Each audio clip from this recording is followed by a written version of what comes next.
Team 29 of 52 teams of 8 competitive rival wisdoms that help make humanity wiser and kinder with antique quotes that have passed the test of time to encourage, educate and entertain generations for centuries. Help raise school test scores and self-confidence by giving your kids free, easy, extra advantage math, spelling, and reading workbooks you can download for free at stop2think.com or buy at educationstopshate.com.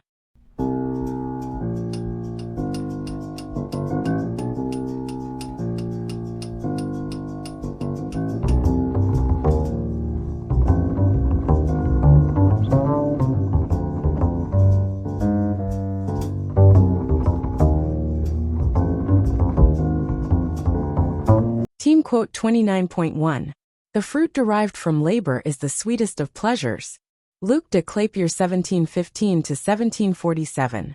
This is a beautiful observation from Luc de Clapier, also known as Vauvenargues, the French moralist and essayist. What makes it particularly meaningful is how it captures the deep satisfaction that comes from earning something through our own efforts. Coming from someone who served in the military and faced significant hardships in his short life, this insight reflects personal experience. Vauvenargues understood that the value of an achievement often lies not just in the end result, but in the effort invested to reach it. The metaphor of fruit is especially apt. Like a farmer who plants, tends, and finally harvests their crop, there's a special sweetness to enjoying the results of our own labor. It suggests that the pleasure isn't just in the having, but in knowing we earned it through our own work. Have you found this to be true in your own experience? That achievements feel more satisfying when they come through genuine effort rather than easy fortune? Team quote 29.2. True change takes place in the imagination.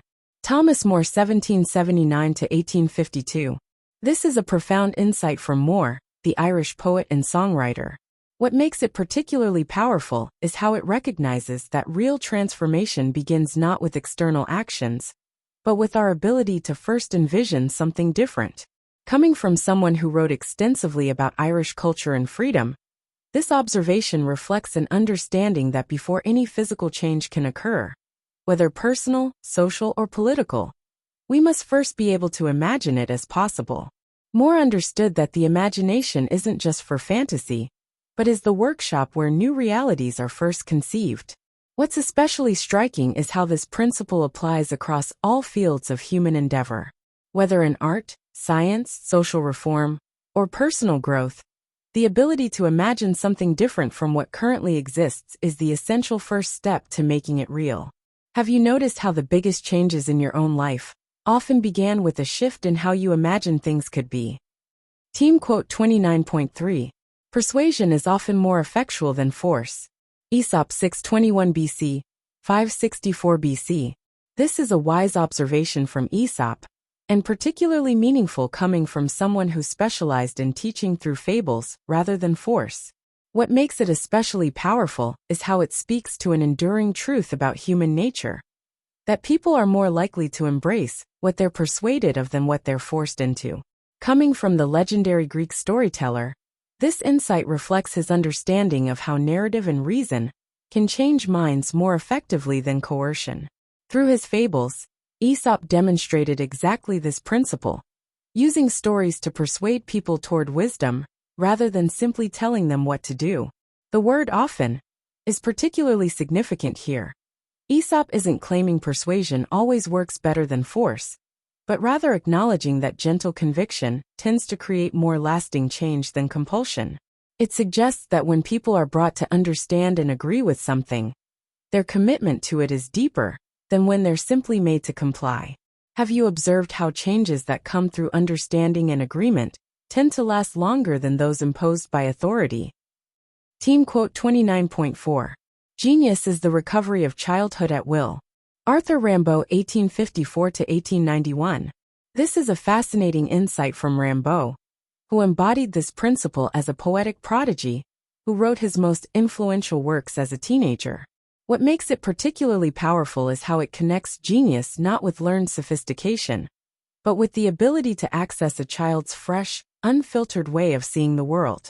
Coming from Rimbaud, who revolutionized French poetry through his vivid, imaginative work, before abandoning writing entirely at age 21.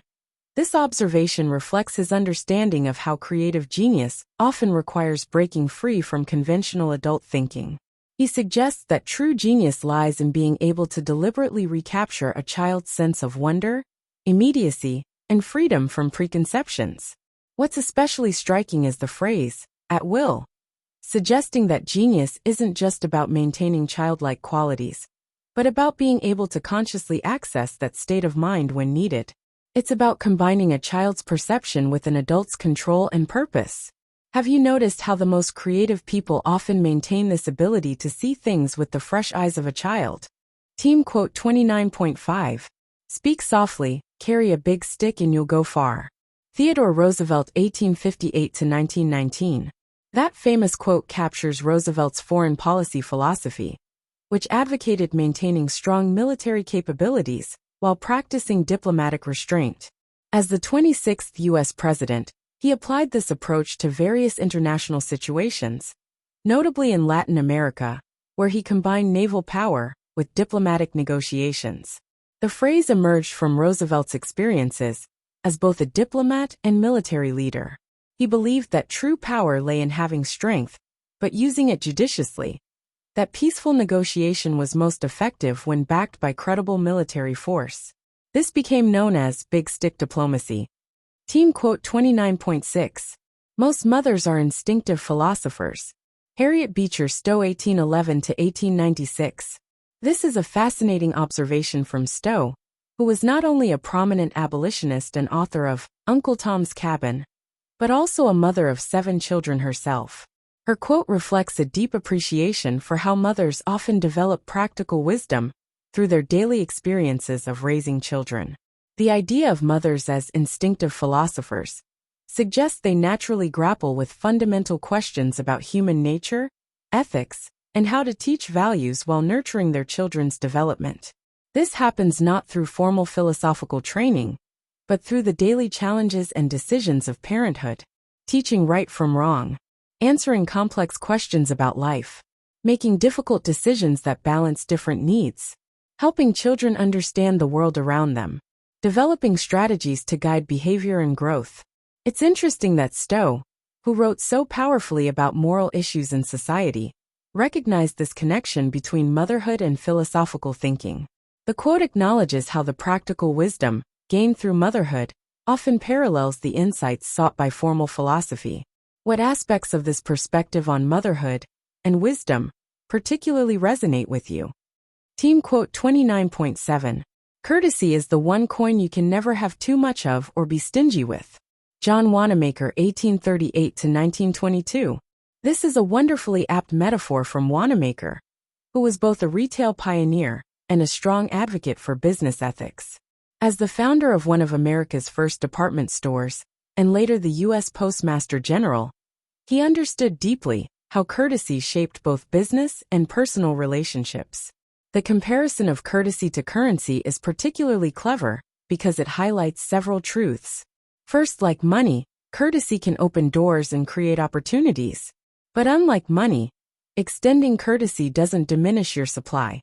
In fact, it often multiplies as others reciprocate.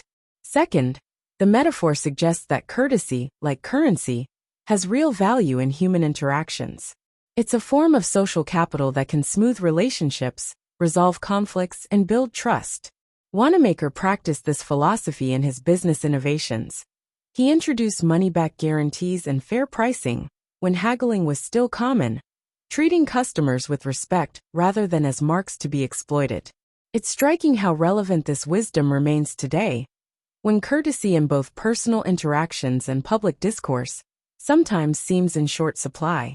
Would you say you found this principle, that courtesy pays dividends, to be true in your own experience? Team quote 29.8. From the errors of others, a wise man corrects his own. Publilius Cyrus 85 BC 45 BC. This profound observation from Publilius Cyrus, a Latin writer known for his moral maxims, captures an essential aspect of wisdom: the ability to learn vicariously from others' experiences. The quote's enduring relevance lies in how it identifies a key difference between wisdom and mere intelligence. While anyone can learn from their own mistakes, it takes particular insight and humility to 1. Recognize similar patterns in others' mistakes that might apply to oneself. 2. Accept that one is not immune to making similar errors. 3. Take preventive action before making the same mistakes. What makes this wisdom especially practical is that it offers a less painful path to improvement. Rather than having to experience every potential mistake firsthand, we can observe outcomes in others' lives and adjust our own course accordingly. Interestingly, this approach also requires a delicate balance, being observant enough to notice others' mistakes, while remaining humble enough to see how we might be susceptible to similar errors. It's about using others' experiences as a mirror for self-reflection, rather than as material for judgment. Do you find yourself naturally practicing this principle, or is it something you have to consciously work at? And if you'd like to help raise school test scores and self-confidence, you can give your kids free, easy, extra advantage math, spelling, and reading workbooks you can download for free at stop2think.com or buy at educationstopshate.com. Free easy math wisdom workbooks with octa repetition to grow math self-confidence. You'll get plenty of repetitive practice of age ranges and averages of our 52 teams of 8 quote authors. Free easy alpha cipher-coded puzzles teach letters, numbers, and phrases using antique wisdoms that encourage and educate. Can you decode this cipher quote of encouragement using either our learning to spell or just for fun instructions? And since time is money, practice reading faster with 52 teams of antique rival wisdoms that have passed the test of time to encourage, educate, and entertain generations for centuries. We offer printed versions and time videos with background music. Sign up for free weekly emails of 52 teams of antique rival wisdom workbooks with easy math, spelling, and reading practice. And if you'd like to get paid for sharing our wearable wisdoms, keep this in mind. Everyone I know wears a shirt, and most of us change them daily. So change your shirt and change the world. Social equalities are blatantly subliminal antique positive wisdoms, repetitively shared without saying a word.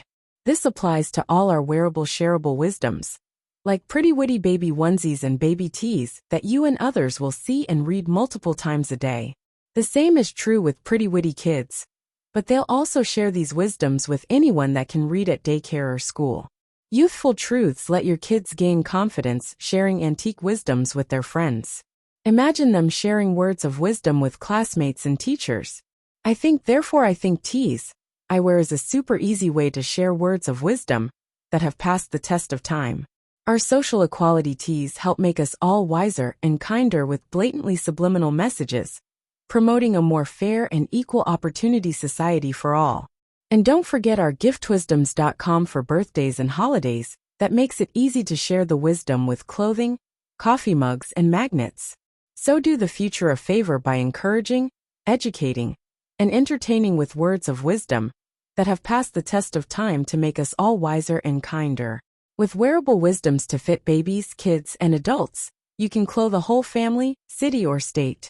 Join the 52 of 8 today at 52of8.com.